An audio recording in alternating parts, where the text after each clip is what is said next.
Muslim at such and such time and such year. So people identify with Orthodox Islam or Sunni Islam in the earlier period of the 20th century. So we're talking about the 1930s, 1940s, and I'm only going to cover this history up until roughly the 1980s, just to kind of put a pin in it, because, like I said, the history is so vast. I thought that would be kind of a fitting stopping point for today. So we're gonna get into it, inshallah, because we don't want to disrespect time. So any history of Islam in America really needs to begin with the history of Islam among enslaved African peoples. In fact, there's some evidence that in travel logs and writings of Arab explorers, as well as in the oral history of West Africa, there's some evidence that there may have been some West African Muslims who actually traveled to the Americas before the transatlantic slave trade, before Columbus arrived in Hispaniola in the Western Hemisphere. And people that I've talked to whose opinions I respect hold that opinion. Even I myself, from looking at the evidence, there's a good bit of evidence to substantiate that, but it's inconclusive. But we know for a fact that there were certainly Muslims in the Americas far before the American Revolution, before America, quote unquote, was an entity. There were Muslims who were brought here as part of the transatlantic slave trade. Some estimates hold maybe about a third of the people of African descent who were brought to the Americas in the transatlantic slave trade to have been Muslim. It's very hard to pin down who was Muslim and who wasn't, in part because similar to the way our Muslim community looks here, a person who's Muslim doesn't necessarily have an Arabic name, right? And Muslims have varying degrees of practice, right? Various different approaches to Islam that they may embody. And often we find that the people who enslaved Africans during the transatlantic slave trade, they didn't really give a whole lot of respect to people's identities that they had when they were enslaved, right? To who they understood themselves to be on the African continent. Sometimes they did, and they did when they saw a way for it to benefit them. So if they saw that two tribal groups generally didn't get along, they would pit them against each other. Or when they saw that one tribal group tended to have more power in the West African or Central African nation where folks were taken from, then they might put those people in power as a way to maintain some kind of hegemony to keep the slaves in check, right? The enslaved people in check. Or if they saw that giving people a certain degree of religious or cultural freedom was the way to enable a more stable slave system, they would do that. Whereas in times when they felt that the better thing to do, the more advantageous thing to do would be to try to ignore and erase people's histories, they did that. So yeah, all of the, and sometimes they would say, okay, we don't want slaves from a particular place. We don't want to enslave Africans from this area or that area because they're known to be rebellious. And we found that this was often the depiction that was given to Muslims, West African Muslims, in certain times during the transatlantic slave trade. So I say that as a point to kind of start us off. And this history is important and interesting, and connects to the history of Islam in America in several ways. Historians often have noted that we have a hard time sort of drawing a straight line between the West African Muslims and enslaved African Muslim communities that we know were present in the Americas during the antebellum period and immediately following the Civil War, and the communities of Muslims that began to emerge in the 20th century, right? So there's a bit of a gap between roughly maybe 1870s to the early 1900s where we begin to lose accounts of Muslims, meaning we have plenty of accounts of Muslims of African descent in the Western Hemisphere before that time, and plenty after that time. But during this space, we don't really find any we don't have a lot of clear records of people practicing Islam during that time, right? There's speculation, there's things we can look at and say, okay, this person might have been a Muslim or may have had some connection to a Muslim identity or a Muslim community. Maybe there were people practicing Islam in secret, but we don't have a clear group we can point to at that time period and say these people were Muslim. Now, this has led some people to come and say, that there's no connection between the Islam that emerged during the early 20th century and the Islam that people were practicing before that time in America, right? I personally, as a historian, don't find that narrative to be very compelling, right? Because, you know, one brother who's written about the history of Islam in America, whose work I find. Bismillahirrahmanirrahim. Alhamdulillahi Rabbil Alamin. Ar-Rahmanir-Rahim. Malik Yawmiddin. Iyyaka na'budu wa iyyaka nasta'in. Ihdinas siratal mustaqim. Siratal ladzina an'amta 'alaihim ghayril maghdubi 'alaihim waladdallin. Amen. Tilabat Qur'an Majid. The English translation of that is, in the name of Allah, the most gracious, the most merciful, all the praise and thanks be to Allah, Lord of the Alameen, and all that exists, the most gracious, the most merciful, the only owner, and the only ruling judge of the day of recompense, the day of resurrection. You alone we worship, and you alone we ask for help for each and everything. Guide us on the straight way, the way of those on whom you have bestowed your grace, and the way of those who have earned your anger, who have, and not the way of those who have earned your grace, and not the way of those who have earned your anger and wrath. Okay, with that, I'd like to welcome you to another episode of the History Community Diversity of Muslim Americans' Life in New England. And also, I'd like to welcome you here to the broadcast with the international cordial of peace and sanity, and that is Assalamu alaikum. Okay, I guess you wonder what that opening video was about. Well, I guess several shows ago I ran that video, and I promised I would get back to it. That's the presentation from the 2016 Afro-American Islamic Summit held yearly, and that was Brother Talib, rather Iman Talib. He's Islamic clergy, and he had a presentation on the history of Afro-American Muslims, okay, in the Western Hemisphere. We're going to try to get back to Iman Talib, but in just a moment. But I'd like to remind you that next week is National Hunger and Homeless Week, and we're going to try to celebrate that here at your Human Service News and Information with a presentation. We're going to try to get a guest from the homeless sector to join us for that celebration of the National Hunger and Islamic Week. And I also want to update you on the progress that I have been making, trying to establish a homeless trust fund in Cambridge. We're trying to get the political support for a homeless trust fund. And I'd like to bring you update on the progress that I have been making on that particular, if you want to say, issue or priority, a homeless trust fund. And this is all in concord with National Hunger and Homeless Week next week. But right now I'd like to start off the program with a little news item from the Muslim Public Affairs Council, and it's entitled "A Policy When Department of Justice Suspends Its CVE Intervention Program." Okay, one of the goals of the Muslim Public Affairs goal is to reform national security policies that violate civil liberties, negatively affects our communities, and are counterproductive to building trust with our government, okay? Using this criteria, we advocate for the Department of Justice to suspend this government-led CVE intervention program called Shared Responsibility Committees. That's our acronym SRC.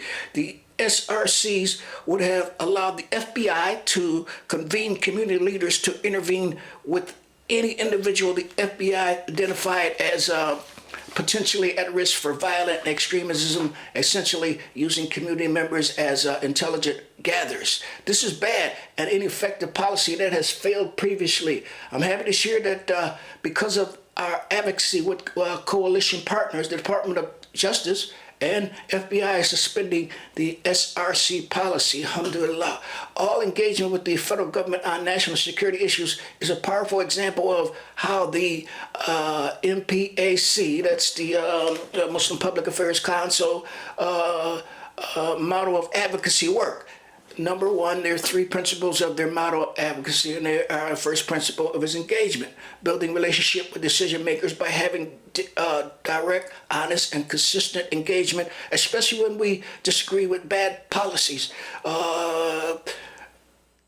Item two, building coalitions, partnering with our allies around issues of common concern to amplify our collective voice and strengthen our individual works. And number three is offering solutions, applying a solution-oriented approach to working with others. This is a policy win, but we have more work to do. We will continue to work with our elected officials and federal agencies to protect our civil rights and liberties while maintaining our national security by reforming bad and counterproductive national security policies. So that was a note from the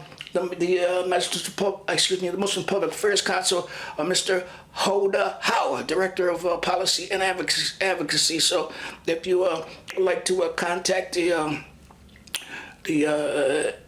Muslim Public Affairs Council, they're located at 310 Wilshire Boulevard, number 217, Los Angeles, California. Okay, and their website is I think that's MPAC at mpac.org. Okay, that's the Muslim Public Affairs Council. The Islamic Scholarship Fund. This year, the Islamic Scholarship Fund film grant received the largest amount of applications to date. The ISF awarded 2 first-place grants and for the first time awarded 2 second-place grants. These filmmakers exhibited strong storytelling skills, unique visual styles, and great visions. Congratulations. We had the honor of having 2 academic motion pictures, aka the Oscar Committee, judges on our selection committee, Lexi Alexander and Dawn Porter. Lexi is an Oscar-nominated director and the first the first female to direct a Marvel film. Lexi, along with Iman Zahari, our film director, film grant director, Emmy Award winner, filmmaker, judged the narrative sections of the grant. Musa Syed, whose films have been shown on PBS and have received numerous awards, including the Sundance Audience Awards, and Dawn Porter's judged the documentary section. We're grateful for hard work and dedication of Islamic Scholarship Fund film grant judges. Thank you. All the work is only possible due to the generous support of the ISF donors. We would like to invite you to support the filmmakers of our community who are working hard to present a truthful image of Islam and Muslims to our society. Our objective is to grow the film grant for 2017 to $50,000. If you believe in the power of film and media, okay, empower filmmakers today and be part of the change. So if you'd like to contact Islamic Scholarship Fund on that, you can email them at Islamic Scholarship Fund, okay, or excuse me, you can go to their website. That's IslamicScholarshipFund.org, IslamicScholarshipFund.org. And I'd like to take time to thank all of our local elected officials who ran for re-election and who ran for first-time positions in this just the previous election, and I'd like to congratulate them for winning their ascendancy back into public office. And also, I'd like to congratulate the Donald Trump movement for winning the national election. Presidential elections. Okay, so all my thank yous are in order. So we're gonna move on with the broadcast. But I like to once again tell you that remind you that next week is National Hunger and Homeless Week, and we're going to try to celebrate that here with some type of presentation, and hopefully we're going to invite someone from the homeless sector to come in and talk about his experience, his life as a homeless person or a former homeless person or a person who is at risk of being homeless, okay?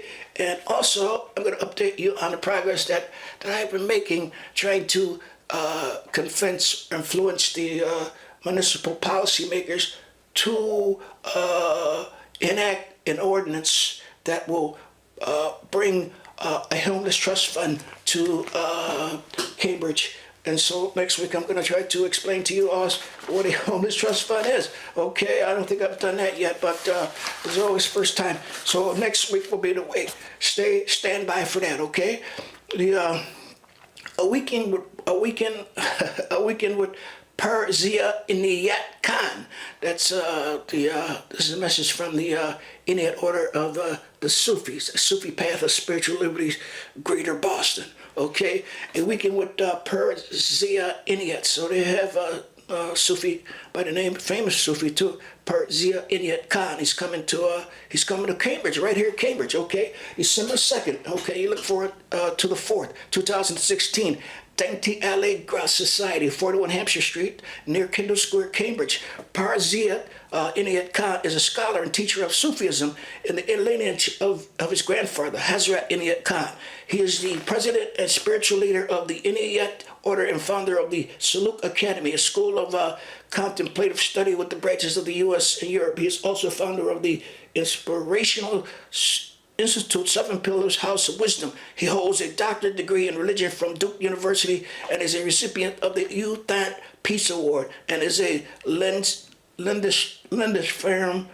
Fernie Fellow. His books are available through Saluk Press, Omega Publications. His website is at www.parzia.org. That's the great Sufi educator and practitioner, Par Inayat Khan. He'll be coming to Cambridge December 2nd, and he'll be here until the 4th, 2016. Diversitiy Allegra Society, 41 Hampshire Street, near Kendall Square, Cambridge, Mass. Okay, we're going to get back to that video that we opened a broadcast with, and it was a presentation from the 2016 Afro-American Islamic Historical Conference, and this presentation was made by Iman Talib. So we're going to get back to Iman Talib. Very valuable is Michael Gomez, brother at New York University. He wrote a book called Black Crescent. And as a historian and as an excellent historian, I noticed that, the way he deals with this issue is to say, we don't know what the connection is, but we certainly have to look and take seriously the possibility that there may be one. And here's where I think we might have some benefit here. There's a little technical problem. I can't. So we're going to get the Iman Talib up here. Okay, hold on. Tolerate me for a little bit longer. Okay, fade. Okay. Well, we're going to have to move along something else because we can't get Iman Talib. Here's where I think we might be able to find it, right? That's the way he sort of addresses the issue. And as a historian, this seems to me to be a much more reasonable approach. A good friend of mine, a Muslim brother by the name of Will Caldwell, who's currently doing his PhD at Northwestern University, he studies this history as well, and we talk about this often. And inshallah, when he comes out with his work, he'll hopefully help us to connect some of those dots. So we're all anxiously looking forward to what he has to offer. But nonetheless, we know definitively that in the early 20th century, you begin to find an emergence of African Americans in urban spaces. This is during the era of the Great Migration, who are identifying themselves as Muslim. And a number of them are folks who are identifying themselves as what they would call Orthodox Muslims or Sunni Muslims. So I want to sort of start or go from there by looking at sort of the context of the African American Muslim community in the 1920s and the 1930s with regard to sort of where we can look to locate Islam, how we can sort of try to get a sense of what Islam in America looked like or might have looked like in the 1920s and the 1930s. And one of the things that you'll find is that Islam is certainly in the air. We know that in the Marcus Garvey movement, right, active during the earlier part of the 20th century, in urban centers around the country, we know that folks who are part of the Marcus Garvey movement would have had some exposure to Islam. When we look at the writings of Marcus Garvey, we find allusions to Allah. We find, in the philosophy and opinions of Marcus Garvey, in his own book, in his own writings, he issues a sort of challenge to white American Christians and says, essentially, you should start treating us the way your religion says you should treat your fellow Christians, because if not, and I'm paraphrasing, but this is almost a quote. He says, "If not, would you rather us turn to Allah, to the God of Africa?" So Marcus Garvey referred to Allah as the God of Africa. We know that there were Ahmadiyya missionaries who were active in working with the UNIA. We know that Marcus Garvey's own mentor for a time during his stint in London was Dus Muhammad Ali. And we know that Dus Muhammad Ali was a Sudanese Muslim Pan-African. Okay, we're going to have to cut it right there, cut Ayman Talib off. He mentioned Marcus Garvey, and I noticed that there was a petition for the president to pardon Marcus Garvey. He was convicted of tax evasion and exiled back to the Caribbean. But he was one of the greatest black leaders that set foot in North America, I tell you that. And there was a petition every year. There's a petition for the president to, when he's at the end of his when each president at the end of his term, they have the power to pardon certain people. And a petition was sent out to petition Marcus Garvey, and the president didn't sign it. He didn't sign off on it. The previous year, he didn't sign off on it. So that's a crying shame. He was a great leader of black Americans in the early history of the black American community in the United States and the Western Hemisphere. So we're going to try to get back to Talib, maybe not this week, but next week. But if time permits, week after next. We're going to try to complete that whole presentation video of the 2016 Afro-American Islamic Summit. One more message before we're out of here, and that is the Center for Arab Culture and the Aga Khan Documentation Center at MIT presents Edward Said on Orientalism. Okay? That's date November 11, 2016, time 6:30 p.m. Location Center for Arab Culture. That's 191 Highland Avenue, Suite 6B, Somerville, Mass. 2013. And about the film that they'll be presenting on that date and occasion, the film discusses Edward W. Said provocative work, his hit hypothesis in his book Orientalism is represented along with his take on a variety of contemporary issues of culture, history, and global importance. And the CAC, the Center for Arab Culture, films are free and open to the public. Each film will be followed by guided discussions. The Center for Arab Culture is a nonprofit organization dedicated to celebrating the Arab culture and all of its regional and historical varieties, and links to other culture open in an open, democratic, and humanistic way. So you're wondering, where is this going to transpire? The location is the Center for Arab Culture, 191 Highland Avenue, Suite 6B, Somerville, Mass. 20143. Okay, and also, before I get out of here, I'd like to remind you that Open Studio, the newsletter that's published here, I think it's biannually. Okay, anyway, it's available for you right now. So you can come on in at 438 Massachusetts and pick up Open Studio, and they have everything that has happened in the last 3 months here at CCTV, and plus everything that's going to be going on for the next 3 months, as far as classes, etc., etc. So it's a very important document. You come on in and get your copy. It's free to the public. Okay. Okay. One more thing. The Cambridge farmers markets are still in full swing, and the closest farmers market to CCTV is the one at Bishop Allen Drive and Norwood, and that is the Cambridge Farmers Market, and that is open up until November. Next week we're going to have a more detailed account of all the farmers markets. I mean, they're still going to it. You can get fresh produce and everything right there, right now, at every Monday from 10 to 3 p.m. And don't you forget to go by there. You'll be glad you went by and check them out. Okay, I'm Hassan Rashid, and you know it's always good being here with you, and it's always a good.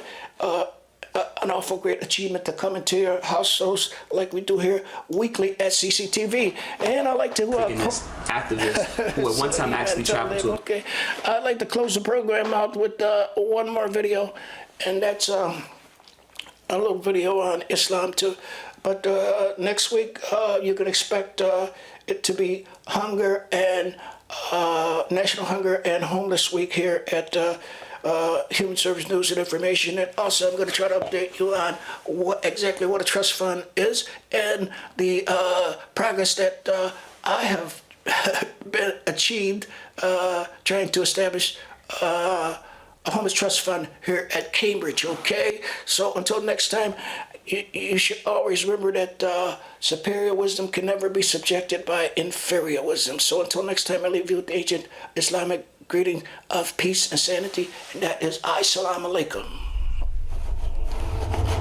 It is very important for us to have a voice. And at this time in the public debate, we almost don't have a voice. And we end up with people speaking on our behalf. They need to have their own voice, because if you don't sit in a chair, you can't define yourself, right? An empty chair doesn't speak for you. We should definitely, try and do our own, do our own documentaries, do our own movies, post our own statuses, write about blogs. We must have our own writers, our own directors, our own producers, and that is where you can make a difference. We can really change people. We can reach people in a way that we could never reach them before. But given the opportunity and the funds and the support to express ourselves, we can do some wonderful things. One of the ideas whose time has come, and indeed long overdue, is that Muslims have our own media and